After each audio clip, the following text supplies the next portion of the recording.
Well, yes, one can make one's private bedrooms as one wishes. Everything else is under the approval of the Fine Arts Committee, which I think is marvelous. November 22, 1963, didn't just shock the nation. For Jackie Kennedy, it erased time itself. The world remembers the motorcade, the shots, the panic. But what almost no one talks about is what happened after, when the noise faded and the cameras stopped rolling. That was when Jackie became trapped inside a single moment, not emotionally shaken, not temporarily broken, frozen. Psychologists today would call it trauma locked in place. But back then, there was no language for what she was experiencing. Only silence. Jackie never processed that day the way people expected. She didn't scream. She didn't collapse in public. She did something far more unsettling. She stayed composed. Too composed. And that calm wasn't strength. It was shock calcifying in real time. Every second after Dallas felt unreal, like life was happening at a distance. Friends noticed it immediately. She moved slower, spoke less, watched everything. Jackie wasn't living forward anymore, she was replaying. The truth is, part of her never left that car. And what kept her there wasn't just grief. It was a decision she made in the hours that followed, one that would define the rest of her life. And it started with a suit she refused to take off. Jackie Kennedy boarded Air Force One still wearing the pink suit soaked in her husband's blood. Staff members begged her to change. Advisors insisted it wasn't appropriate. She refused every time. Publicly, she gave a single explanation. "I want them to see what they've done." History accepted that answer, but privately, the reason went much deeper. That suit wasn't symbolism, it was an anchor. Trauma experts say people sometimes cling to physical reminders because it keeps reality from shifting. If Jackie changed clothes, the moment would move forward, and she wasn't ready for that. The smell, the fabric, the weight of the suit locked her into the present. It kept JFK real, alive in memory. Changing would mean admitting he was gone, so she didn't. She stood beside Lyndon Johnson during the oath, stained and silent, forcing the country to witness what she herself couldn't escape. But behind closed doors, the suit became something else entirely. A barrier between her and acceptance. And in a private moment, away from the public eye, she finally said something that revealed just how deep that fracture went. Only one man heard it. Away from microphones and flashing bulbs, a Secret Service agent stayed close as Jackie finally crumbled. In that moment, unguarded, exhausted, emptied, she admitted something that reframed everything. It wasn't just sorrow. It was fear. Fear. Fear that if she let herself step forward, the sound, the image, the moment would vanish, and she would lose him all over again. The agent never repeated her words. Not because he was ordered to, but because he understood what revealing them would do. Jackie wasn't surviving the assassination. She was holding on to it. That confession explained her emotional distance, her silence, her controlled public image afterward. She wasn't cold, she was frozen. And that instinct, to endure rather than express, didn't appear out of nowhere. It was something she learned long before she ever became First Lady. It began in a childhood that looked perfect from the outside. Jackie Kennedy grew up surrounded by wealth, beauty, and expectation. But beneath the polished surface, her home was unstable. Her parents' marriage was already unraveling when she was young. Affairs, financial stress, emotional volatility hidden behind social smiles. Jackie learned early that appearances mattered more than truth. You didn't talk about what hurt, you absorbed it.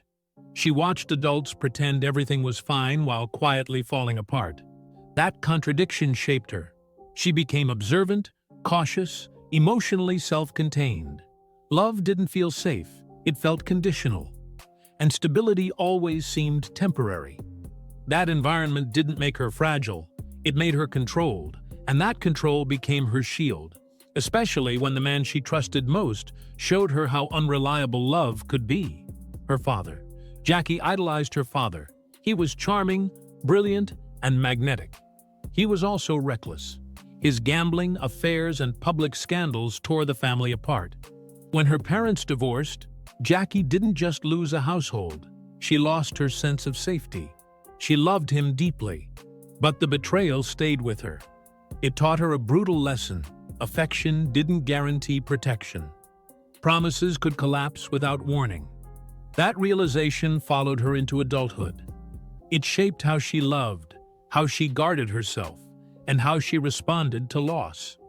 Jackie learned not to rely, not to plead, not to unravel publicly.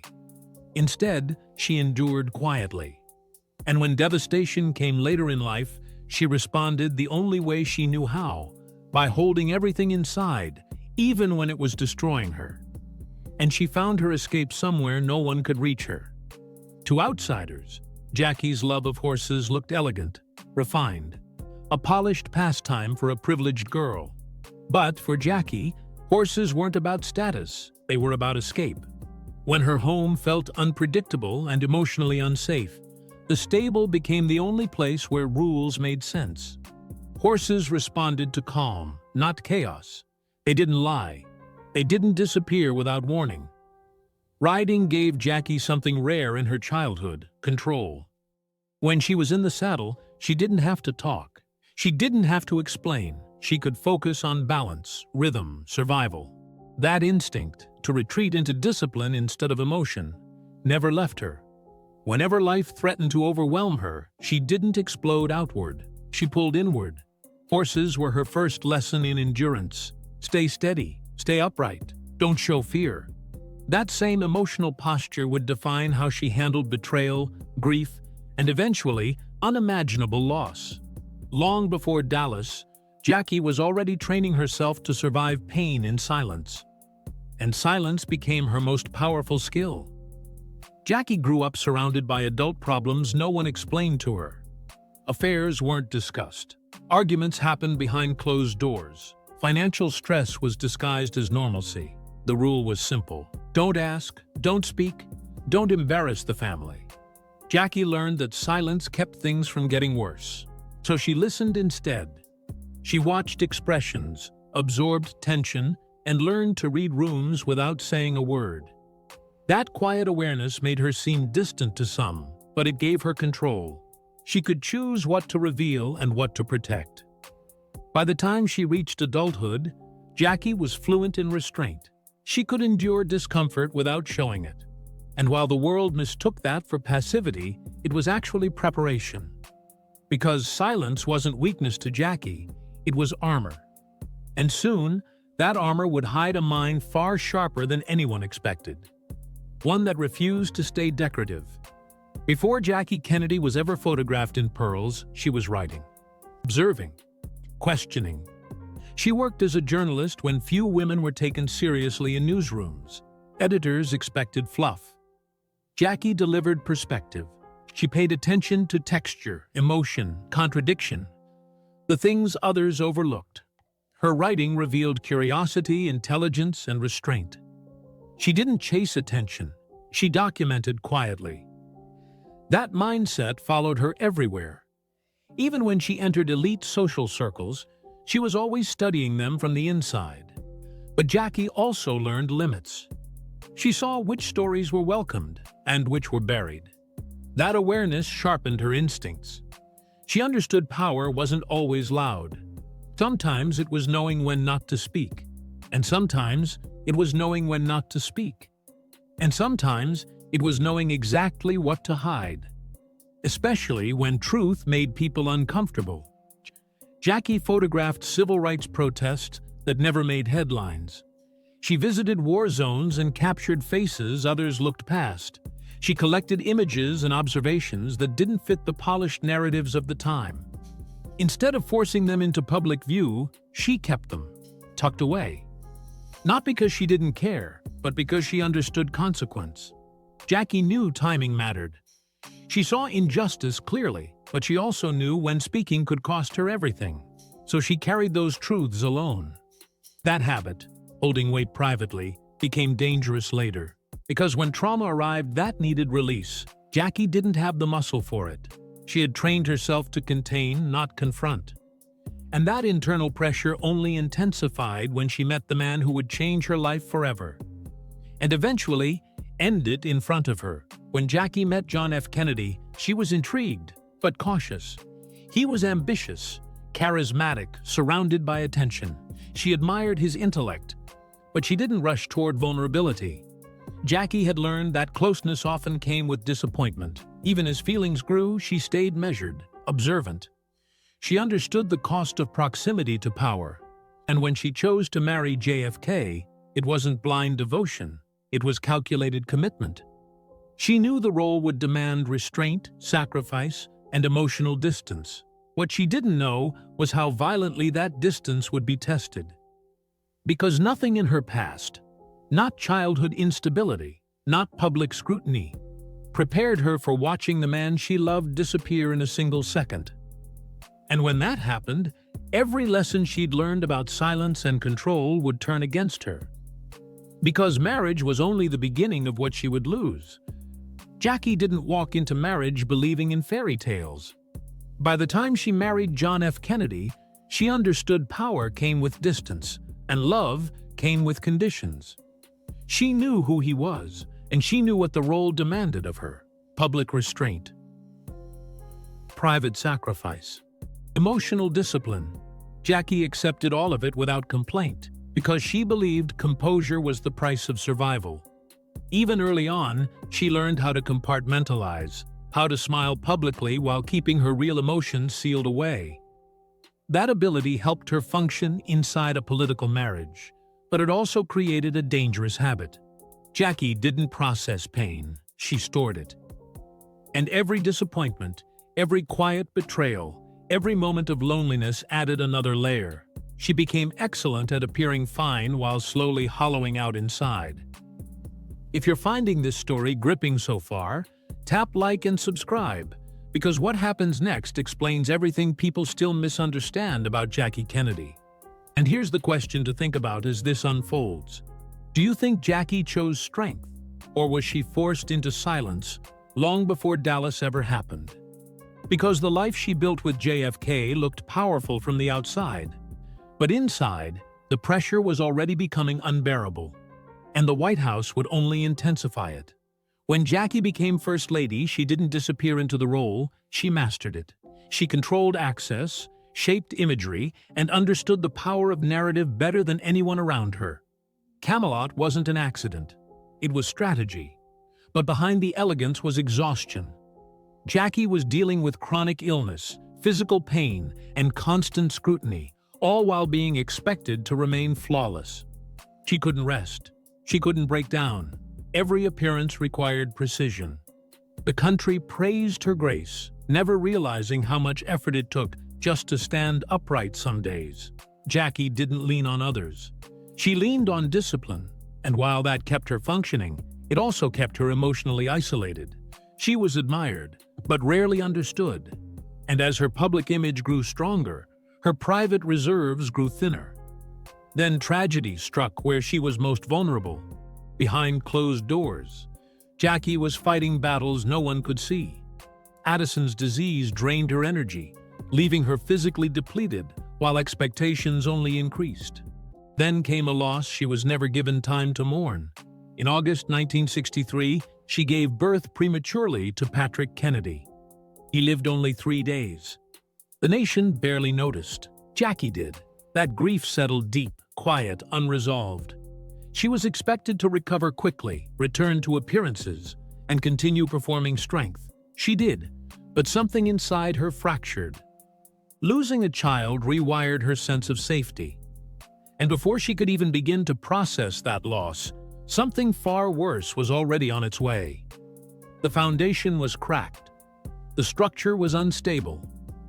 And when the final blow came, everything collapsed at once.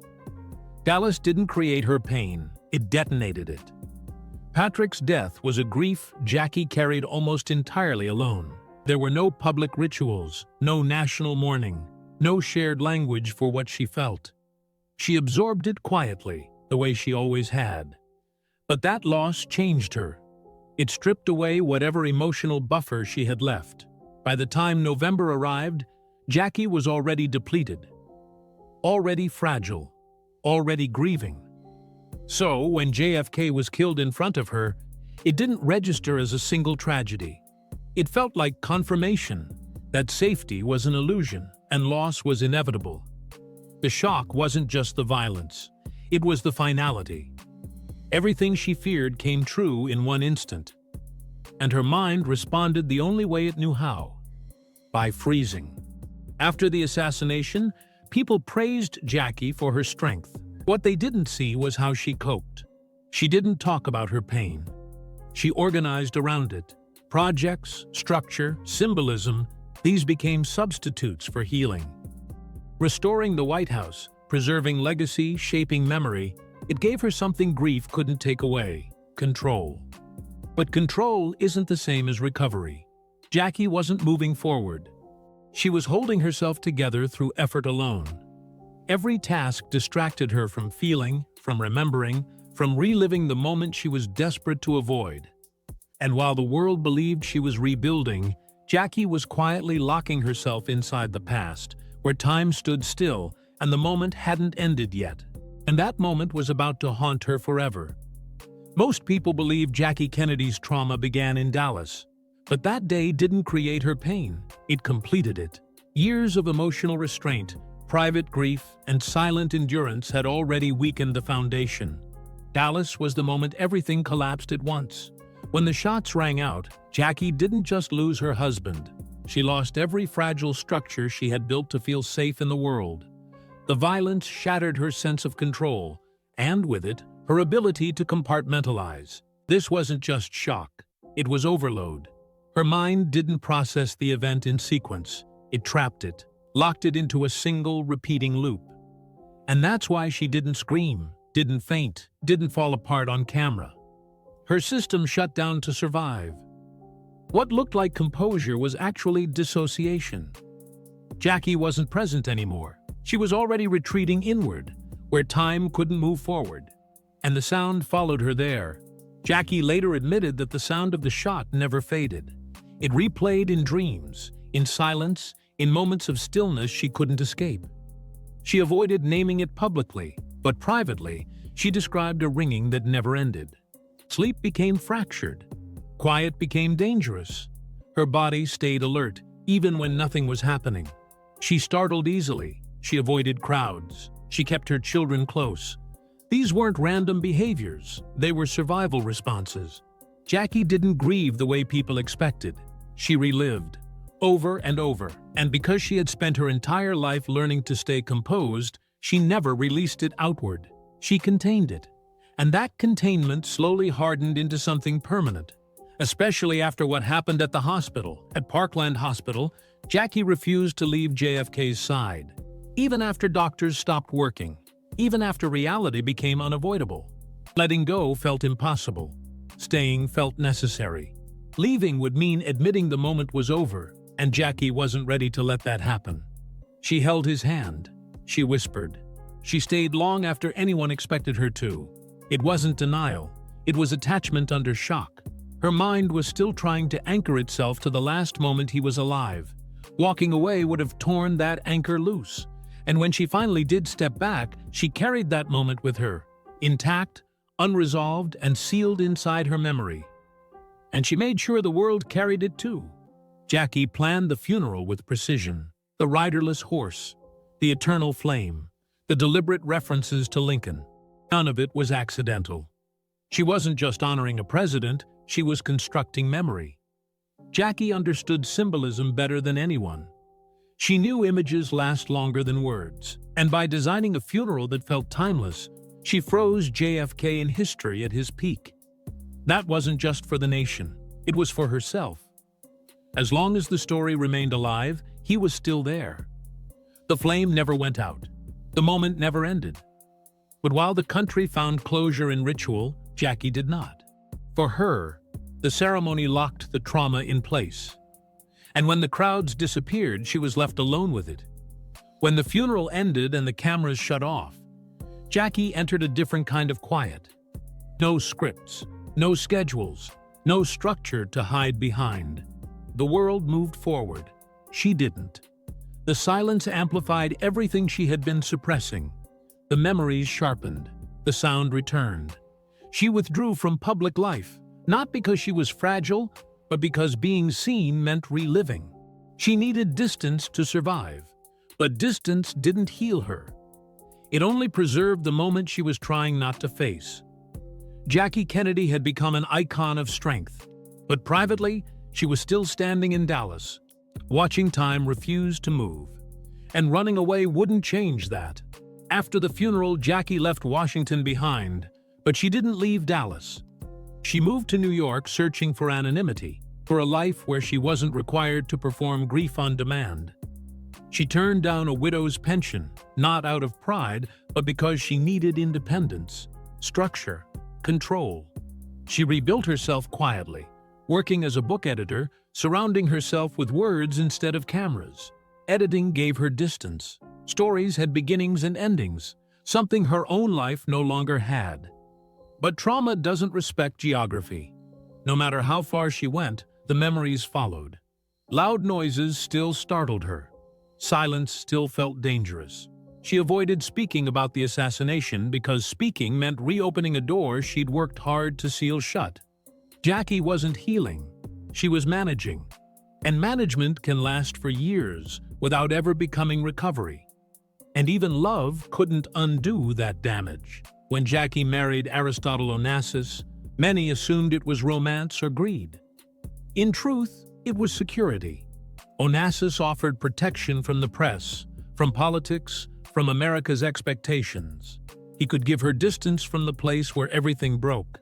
But safety isn't the same as peace. The marriage was complicated, lonely, and often painful. Jackie gained privacy, but she didn't gain relief. The past still lived inside her, and the guilt followed too. Guilt for surviving, guilt for moving on, guilt for loving again. She once admitted that part of her felt she had betrayed JFK simply by continuing to live. That kind of guilt doesn't fade. It hardens. And it reshapes how a person sees themselves forever. Especially when secrets remain unresolved. As the years passed, Jackie carried more than memories. She carried secrets, relationships the public never fully understood, regrets she never voiced, self-blame she never released. She punished herself quietly, questioning her choices, her emotions, her right to happiness. Jackie didn't talk about these things, not because she was hiding something scandalous, but because she believed pain was something you endured, not shared. Her silence became a habit so ingrained that even those closest to her rarely saw beneath it. She appeared calm, grounded, controlled. But inside, the weight only grew heavier. Trauma unspoken doesn't disappear, it settles. And for Jackie, it settled deep, until the past resurfaced one last time. Decades after Dallas, Paul Landis, one of the Secret Service agents closest to Jackie that day, revealed a truth the world had never fully grasped. The bullet connected to JFK's assassination wasn't exactly where historians believed it was. For decades, it had been filed, studied, theorized about. But now, new testimony challenged everything. Landis explained that the fragment they recovered wasn't just a piece. It had been moved, hidden, and misinterpreted in the official reports. For historians, the revelation sparked debates and conspiracies. But for Jackie's story, it illuminated the weight she had carried silently for over 50 years. A moment she had refused to step away from in Dallas. The blood, the horror, the realization that life could end in an instant was still alive, still unresolved, still uncorrected in history. Every unanswered question, every misreported detail, every fragment of evidence that didn't align perfectly became another layer of her trauma. Jackie hadn't only endured grief, she had endured historical silence, a reality in which even the facts of her husband's death were incomplete, leaving her trapped between memory and public narrative.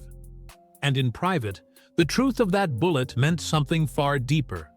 It confirmed that she had never truly left that moment behind.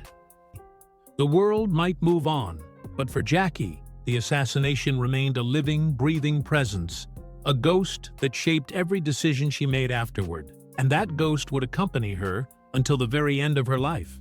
Jackie Kennedy didn't fail to recover because she was fragile. She didn't remain haunted because she refused to move on. She remained frozen because moving forward would have required letting that fatal moment truly end. And for Jackie, letting it end meant losing JFK all over again, not just in history, but in memory. Every ritual she created, every act of public composure, every decision to endure in silence was a survival mechanism, a way to anchor herself in a world that had collapsed around her. She mastered control, public image, and endurance, but the mastery was born of necessity, not choice.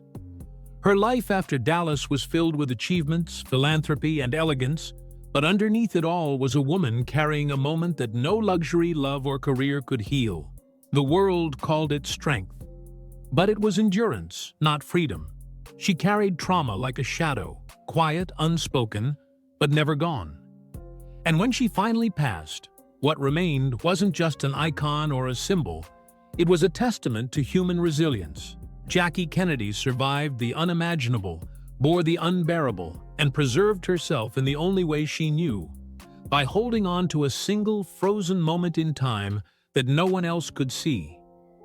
That is the real reason she never recovered, because some experiences are too complete, too infinite, to ever truly leave. And that moment is what defines her story, her legacy, and the way the world remembers her even today.